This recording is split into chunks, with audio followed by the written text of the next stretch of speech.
गायत्री महामंत्र एक बार मेरे साथ दोहराओ।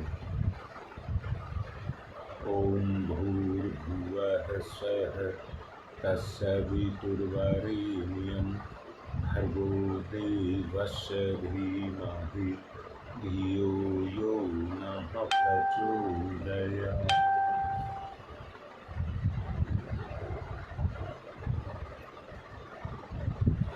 कल जैसा समझा रहा था वहीं से आगे चल रहा हूं।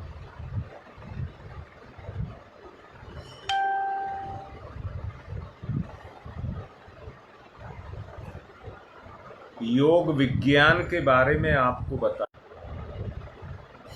योग विज्ञान की बात आपसे कर रहा था। आज नेट दुखी करेगा क्योंकि वो पीछे से केबल वाला नहीं आ रहा है। मैं ये कहना चाहता हूं, भारतीय संस्कृति में योग मिला देने को कहते हैं और मिला देने का मतलब है तप और साधना, तप और साधना, इन दोनों से मिलकर के बनता है योग। तप और साधना दोनों के मिलने से बनता है योग। तप कहते हैं तपाने को और साधना कहते हैं साधन के साथ सध जाना, अपने आप को साध्य बना लेना, चेतना के अनुसार अपने आप को साधना। इसी को रिद्धि और सिद्धि भी कहते हैं। रिद्धि मिलती है उन गुणों से जो मेरे ही गुण हैं, जो मेरे ही गुण हैं, पर वो जब साधना में आ जाते हैं तो वो क्रियाशील होकर के अनुभव बनने लग जाते हैं। रिद्धि माने जो इच्छा की और सिद्धि माने उसको प्राप्त कर लिया। इसको रिद्धि और सिद्धि कहते हैं। मैं एक बात कहना चाहूंगा, आखिर गहराई तक जा करके हम ये देखें कि योग क्या है। योग आखिर है क्या? तितिक्षाओं के साथ, तितिक्षाओं के साथ जुड़े हुए कर्मों को, तितिक्षाओं के साथ जुड़े हुए कर्मों को जिसकी प्रत्यक्ष में फलश्रुति मिले उसे योग कहते हैं। नहीं समझ आया हो तो दोबारा समझिए। आत्मा के अनुसार किए गए कर्म के कारण जो फलश्रुतियां आपको मिले उसे ही योग कहते हैं। इससे दो चीज मिलती हैं, एक मिलता है मनोबल और दूसरा प्रतिभा को जगाने की क्षमता। प्रतिभा को जगाने की क्षमता। मैंने कहा है, हाँ, आज वो जो केबल वाला नेट है वो नहीं आ रहा है। आज दिक्कत होगा, दिन में दिखवाऊंगा। मैं क्या कह रहा था, जब आपकी प्रतिभा आत्मा के साथ जुड़ जाए तो आपकी जो प्राणा अग्नि है वो आपको प्रसुप्ति से जगा करके प्राणा अग्नि के प्रचंड हो जाने के कारण आप सुसुप्ति से निकल करके जागृति की तरफ चलना शुरू कर देते हैं और इसी को आत्मा का जागरण कहते हैं। मेरी बात समझ न आई हो तो आगे बढ़ने से फायदा नहीं है। एक साथ मैंने कितनी सारी बातों को कहा है। तप और तितिक्षा का गहरा संबंध है। उसी से आप अपनी प्रसुप्त चेतना को जगा सकते हैं, वरना तो सुसुप्ति के अंदर अपनी चेतना गर्क में गिरी रहती है। मन और प्रतिभा का जागरण। हाँ, दोबारा सुनो बेटा, मैंने ये कहा है भारतीय संस्कृति योग पर टिकी है, योग पर टिकी है। संस्कृति कहा है, योग कहते हैं मिल जाना। यहां पर दो जड़ प्रकृति और चैतन्य प्रकृति की बात आपसे कर रहा हूं। अगर जड़ प्रकृति की बात करें तो ये संसार जिसके अंदर चेतना अपने काम को कर रही है, परंतु जड़ता की तरफ। बेटा बड़े अच्छे से समझाऊंगा, अगर आपको समझ नहीं आया है तो और अच्छे से समझाने का प्रयास करूंगा। मुझे एक बात बताओ, पेड़ को क्यों लगाया जाता है? जल्दी बताओ। पेड़ को, चलिए मैं ही बताता हूं, समय का अभाव है। पेड़ को इसलिए लगाते हैं कि दो काम करेगा, छाया देगा, घनी छाया देगा जो हर वक्त मिलेगी, और फल देगा, फल देगा। इसलिए पेड़ को लगाया जाता है। पर मुझे एक बात बताओ, कौन पेड़ घनी छाया देगा और कौन पेड़ अच्छे फल देगा? ये बात सोचने की जरूरत है। दोबारा कहता हूं, गाय को क्यों पालते हैं? ज्यादा दूध दे, क्योंकि उसमें गुणवत्ता होती है। अब मुझे जरा एक बात बताओ, जो पेड़ धरती पर उगा है, सुदेश बहुत अच्छे से सुन लेना, हाँ ऑक्सीजन भी देता है, बिल्कुल मानता हूं, परंतु जो मैं समझा रहा हूं उसको ठीक से समझ लेना। और ठीक से ये समझ लेना, पेड़ के अंदर भी तो जीव है, पौधे के रूप में, अंकुर के रूप में जन्म लेता है, पर अपनी जड़ों से। बेटा नहीं, इस तरफ मत जाओ, जो मैं समझा रहा हूं उस तरफ जाओ, अपनी मत बताओ। जो मैंने कहा है, एक पेड़ का अंकुर पैदा होता है, वो तभी तो पैदा होता है जब बीज के अंदर चेतना क्रियाशील होती है। बीज के अंदर क्रियाशील होती है चेतना। जब चेतना क्रियाशील होती है तो उसे अंकुरित करती है। जैसे ही वो अंकुरित होता है, उसकी जड़ें धरती में जाती हैं और वो अपने रस को धरती से खींचना शुरू कर देता है। किस लिए? जैसे आप करते हैं, मेरे पास खूब धन होना चाहिए, मेरे पास खूब वैभव होना चाहिए, मेरे पास खूब मान सम्मान होना चाहिए। यही सोच उस पेड़ की होती है, यही सोच उस पेड़ की होती है। कहीं समय की आंधी मुझे उखाड़ करके ना फेंक दे, वहीं से वो अपने जीवन की यात्रा को शुरू करता है। बोलिए, इतनी बात आपको समझ आ गई या नहीं आई?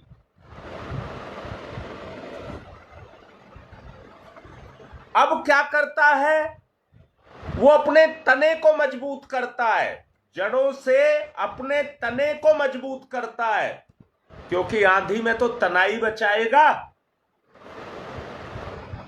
और फिर तने से जो रस ऊपर भेजता है, उससे डालियां, पत्तियां वो बनती हैं, जिनकी घनी छाया धरती को मिलती है। सोचिए, अगर वो पेड़ अपना विस्तार ना करे यानी कि धरती से उस रस को ना खींचे या उसकी जड़ों में रस को खींचने की क्षमता ना हो। दोनों बात कही है मैंने, एक तो उसका मन ना हो और दूसरा उसकी क्षमता ही ना हो, तो उसका तना कमजोर रह जाएगा और वो ज्यादा दिन टिक नहीं सकेगा। जब उस पर डालियां खूब लबालब पत्तों से भरी होगी, बहार होगी उसके ऊपर, तो फल कहीं और फूल कहीं आसमान से नहीं टपकते हैं, नहीं टपकते हैं। आप जानते हैं एक पेड़ पर जितने फूल आते हैं उतने ही फल आते हैं, जितने फूल आते हैं उतने ही फल आते हैं, परंतु देखते होगे 3/4 फूल तो झड़ जाते हैं, 3/4 फूल तो झड़ जाते हैं। जो पेड़ जितना ताकतवर है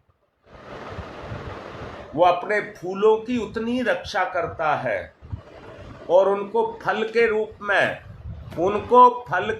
में परिणित करता है। बोलो बेटा, इतनी मेरी बात समझ आई? और वही पेड़ फलों से लद जाता है, जो फलों से लद जाता है समाज में उसकी उपयोगिता, उसकी महत्ता उतनी ही समझी जाती है, उतनी ही समझी जाती है। बेटा, इसी को रिद्धि और सिद्धि कहते हैं, परंतु उसकी जाति पेड़ है, उसकी जाति पेड़ है, परंतु उसका स्वभाव देखिए, उस अपने फलों को खुद नहीं खाता है और डंडा भी कोई मारता है तो उसको बदले में फल देता है, बदले में फल देता है।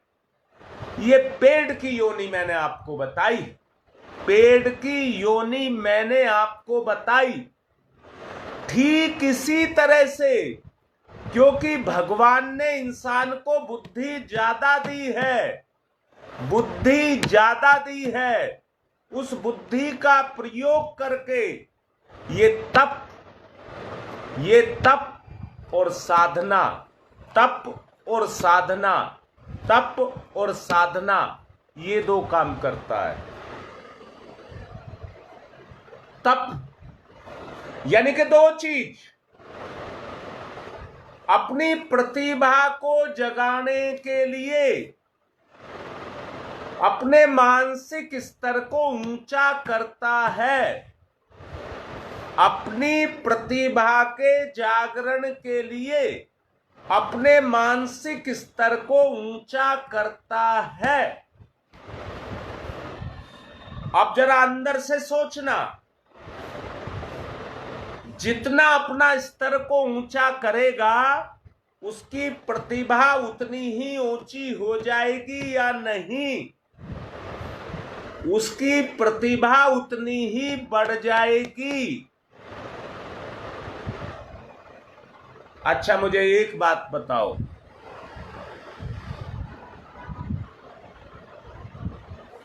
एक जो प्रसुप्ति है वो दो स्तर पर होती है, अर्धमृत या अर्ध जागृत,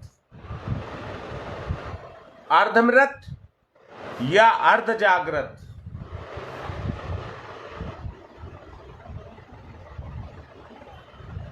बोलो बेटा, इतनी बात समझ आई? अर्धमृत और अर्ध जागृत।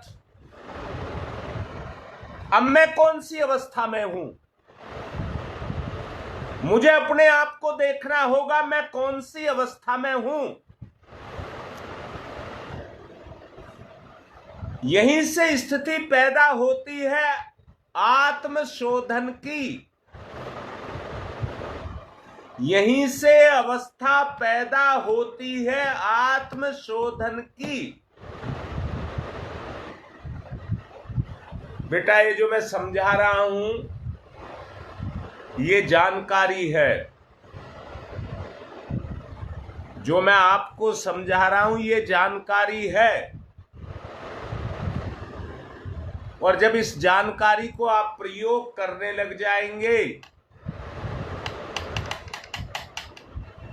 तो ये ज्ञान बन जाएगा।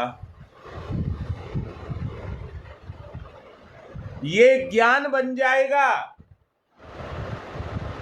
और जब तप करोगे यानी कि लोक मंगल का, लोक कल्याण का भाव जागृत करोगे तो वो तप बन जाएगा, वो तप बन जाएगा।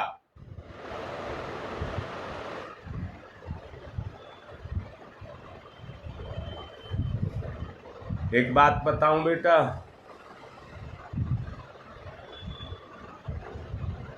अर्ध जागृति के कारण ही हम अर्ध मृत हैं। अर्ध जागृति के कारण ही हम आधे मरे हुए हैं। बोलो हाँ या ना।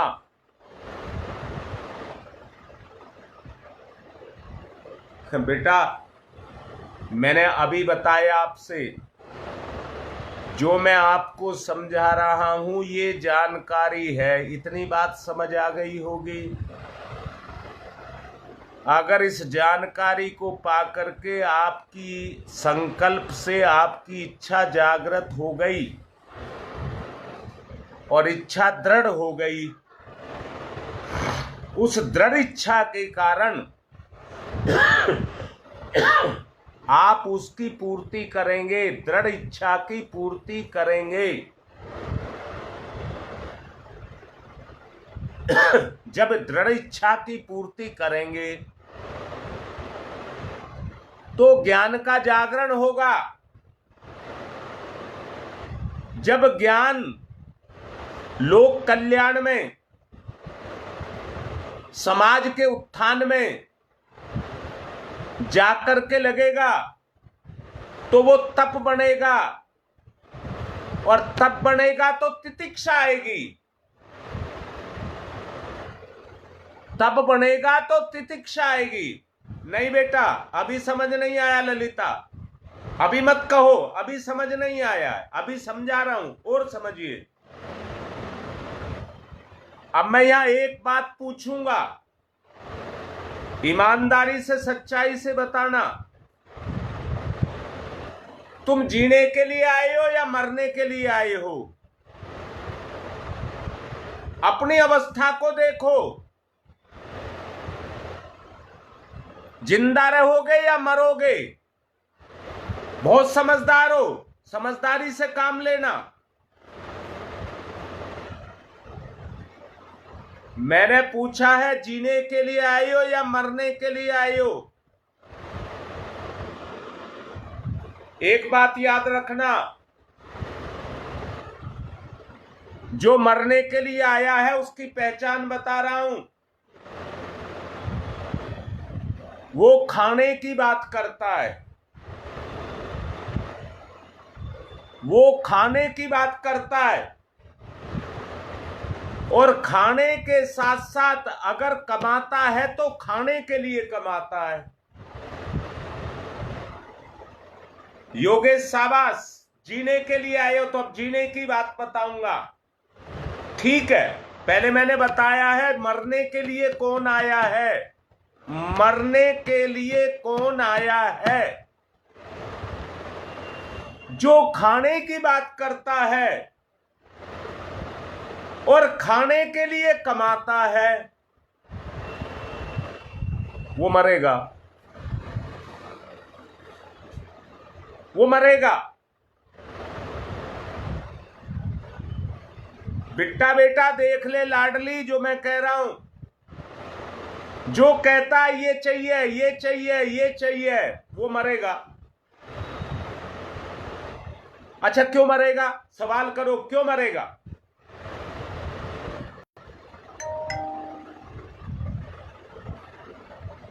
वो इसलिए मरेगा, अनंत लोक जो आपकी चेतना में समाये हैं, शनिवार को क्लियर करूंगा इस बात को। अनंत लोक जो आपकी चेतना में समाये हैं, वो सोए पड़े हैं। अनंत संपदाओं के मालिक आप हैं, अनंत, जिसका आप सोच ही नहीं सकते।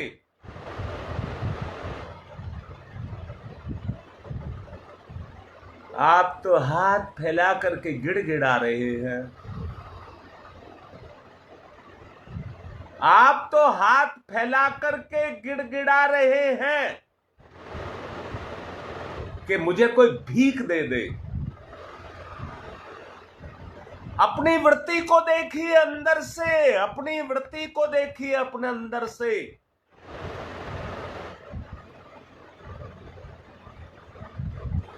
क्या इंसान के लिए यह शोभा देता है?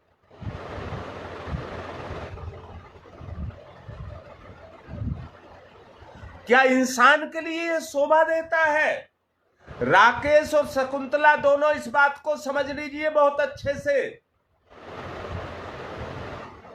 अपने संकल्प को दृढ़ करें, जो तुमने संकल्प लिया है उसको दृढ़ करें,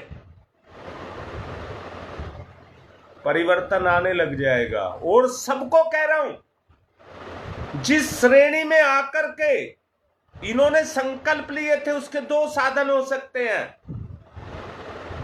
एक तो भावुक होना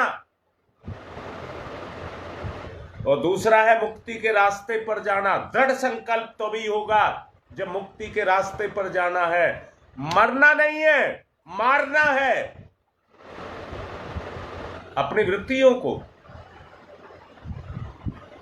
अपनी वृत्तियों को मारना है, नहीं तो ये मुझको मार देंगी।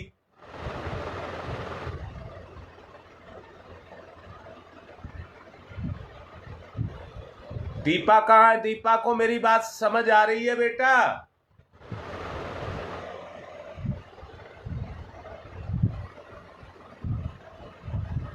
दोबारा समझा रहा हूं।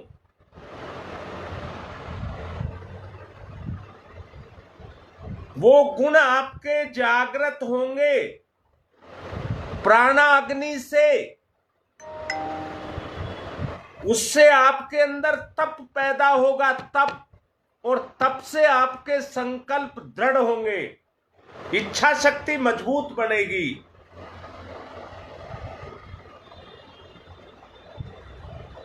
वज्र की ताकत भी आपको हिला नहीं सकेगी।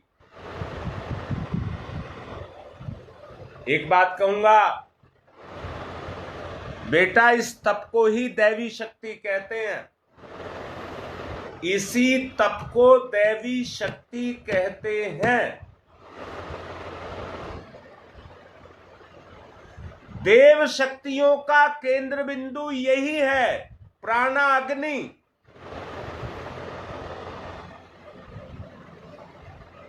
प्राणाग्नि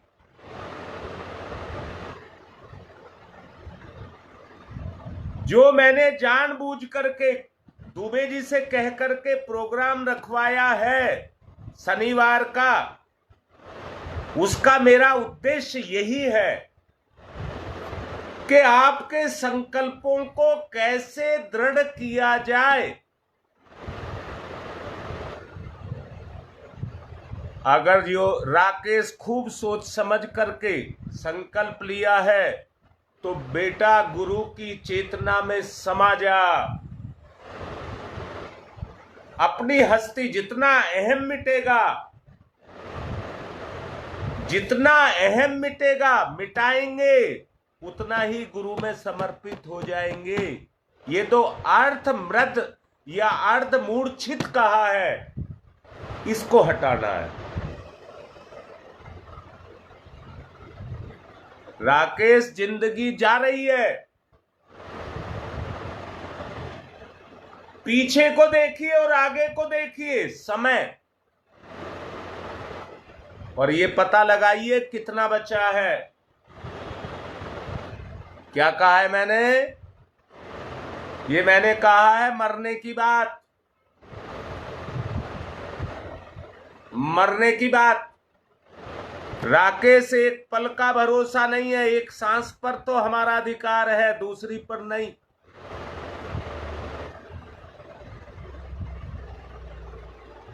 किस समय किसके साथ क्या हो, समय ना गुजारा जाए।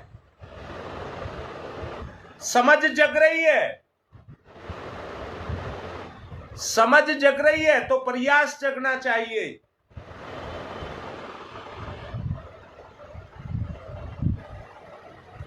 वरना सोच समझ करके लिया गया निर्णय वहीं का वहीं रोक करके रखेगा। अगर श्रद्धा चली गई तो जमीन पर ला करके पटक देगा।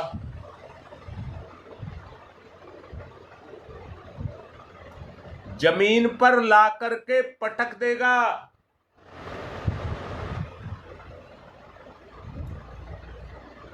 मैंने अभी कहा है, पेड़ के बारे में जिक्र किया था आपसे। ये दृढ़ इच्छा शक्ति तो पेड़ के अंदर भी होती है, परंतु वो दृढ़ इच्छा शक्ति इसलिए होती है कि संसार का कोई दुख मुझे मिटा ना सके, कोई आंधी मुझे मिटा ना सके, मुझे मिटा ना सके, मैं जिंदा रहूं। बताओ, जिंदा तो पेड़ भी रहना चाहता है कि नहीं रहना चाहता?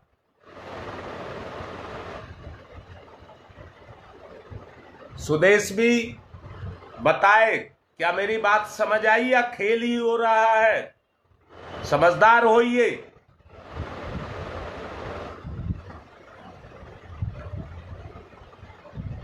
पेड़ को तो मैंने माध्यम बनाया है, परंतु तुम भी पेड़ रहे होगे।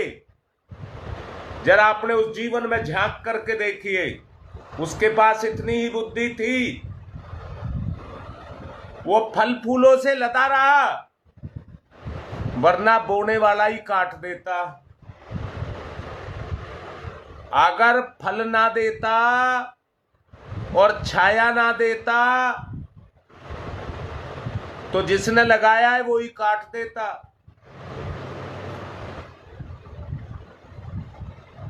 रिद्धियां सिद्धियां भी कहीं आकाश से नहीं टपकती हैं। जो रास्ता बताया है, प्राणा अग्नि का जागरण, लोहार की धोकनी की तरह से हम एक एक सांस ले करके अपनी जिंदगी के समय को पूरा कर रहे हैं। और समय अवसर है जो एक पल भी हो सकता है और पूरा जीवन भी हो सकता है।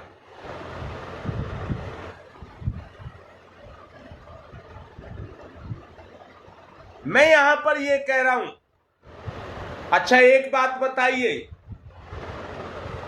जिंदगी के सारे पापों को कौन मिटाए?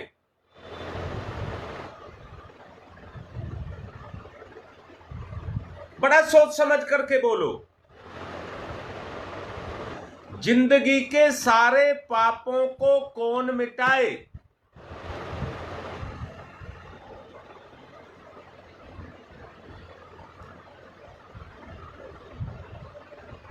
लाडली, ये तो पक्की बात है शकुंतला, पर मेरा सवाल है, मैं सवाल जो करता हूं तुम्हारे विवेक को जगाने के लिए ही करता हूं, नहीं तो मैं खुद बताता चला जाऊं। ये लेक्चर देना नहीं है, अंतर चेतना को जगाना है, प्राणाग्नि को जगाना है। मेरे सारे पापों को कौन जलाए?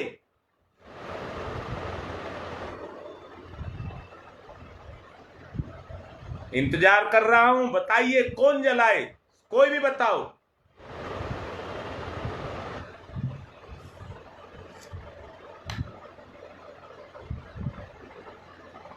नहीं मिटेगा, ना परमात्मा से मिटे।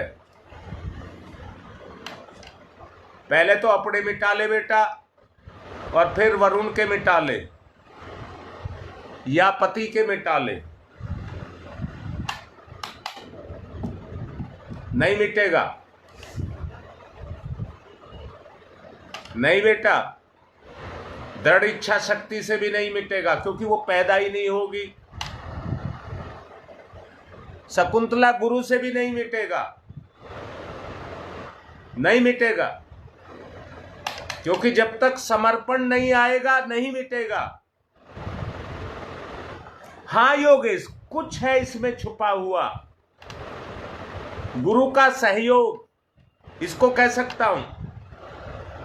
नहीं बेटा, मैं ही बताऊंगा,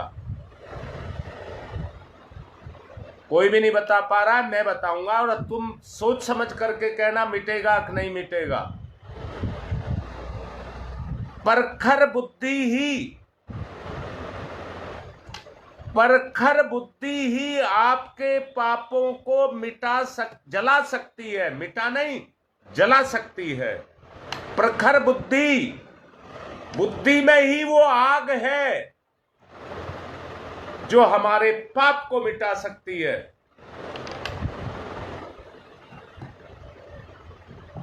बोलो क्या लग रहा है?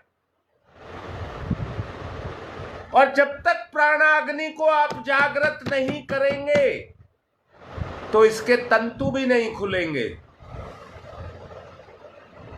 इसका सीधा संबंध आपके मन के साथ है, मन का और बुद्धि का सीधा संबंध है।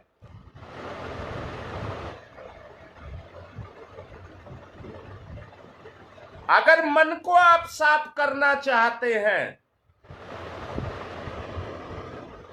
उन सबको मिटाना चाहते हैं जो पाप हैं,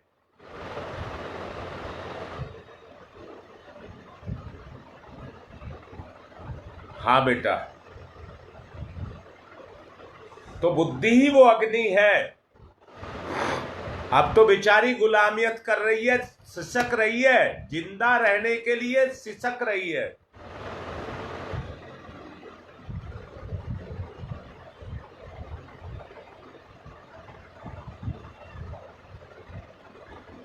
हाँ बेटा, प्रखर बुद्धि कहां से लाएं?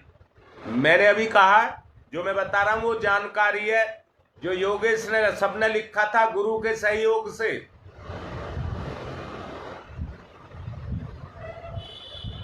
गुरु के सहयोग से जानकारी, और जानकारी से दृढ़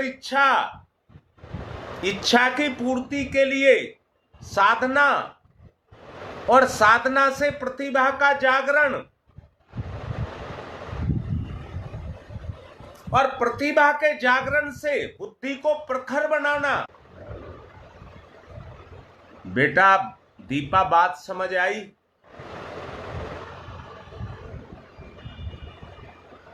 पेड़ के जो पल्लव हैं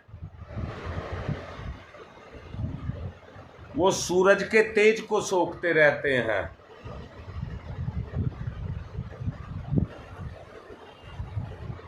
और उस तेज के सहारे ही अपनी जिंदगी के वो सारे काम करते हैं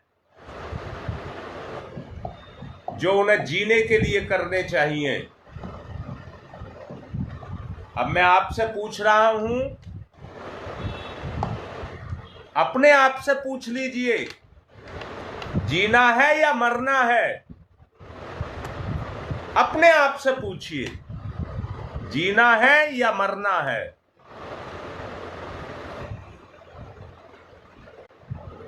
हमने जीवन को एक खेल समझ रखा है।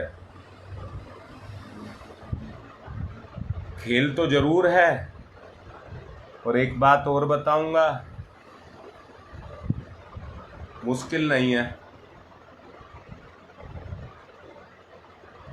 मुश्किल भी नहीं है, अध्यात्म मुश्किल नहीं है।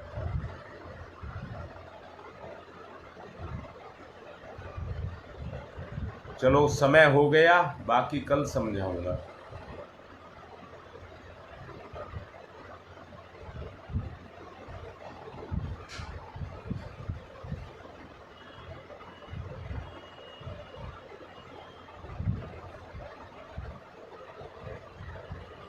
यहां एक बात कहूंगा मैं बेटा,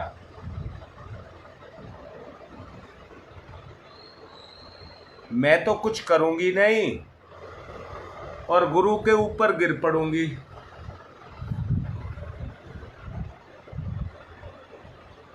मैं तो कुछ करूंगी नहीं और गुरु के ऊपर गिर पड़ूंगी। सब कुछ मेरा गुरु कर देगा। ये नीति हटाओ, पहले इस दुर्गुण को हटाओ। ललिता को मैंने डांटा था, मुर्दे की तरह नहीं जीना है, देवता की तरह जीना है। दैवी शक्ति है ललिता, मैंने कहा था दैवी शक्ति है तू।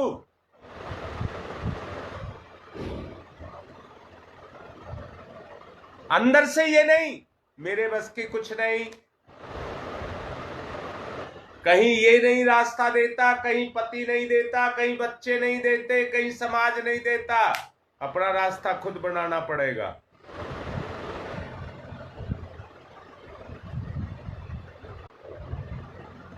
आज नेट भी दिक्कत कर रहा है बेटा, और समय भी बढ़ गया है। ओम तम सोमा ज्योतिर्गमय, तम सोमा ज्योतिर्गमय, तम सोमा ज्योतिर्गमय, असतोमा सद्गमय, मृत्योर्मामृतं गमय, मृत्योर्मामृतं गमय, मृत्योर्मामृतं गमय, तम सोमा तम सोमा तम सोमा, ज्योतिर्गमय ज्योतिर्गमय ज्योतिर्गमय, अस्तोमा अस्तोमा अस्तोमा, सद्गमय सद्गमय सद्गमय, मृत्योर्मा मृत्योर्मा मृत्योर्मा, अमृतम गमय अमृतम गमय अमृतम गमय। दोनों हाथ रगड़िए मुख पर फिराइए। ललिता बेटा, एक बात की डर लगता है, और वो डर ये लगता है जैसे तेरी पिटाई। मैंने कहा गुरु पूर्णिमा वाले दिन इसकी पिटाई कर दी मैंने, अब डर ये लगता है ये कहीं भाग ना जाए। जो ये छोटा मोटा खेल चल रहा है ये भी बंद ना हो जाए, ये डर लगता है। बच्चे पक जाएं, पक्के हो जाएं, रिश्ता इतना मजबूत हो जाए, इतना मजबूत रिश्ता हो जाए जितना शरीर का और प्राण का है, इतना मजबूत रिश्ता।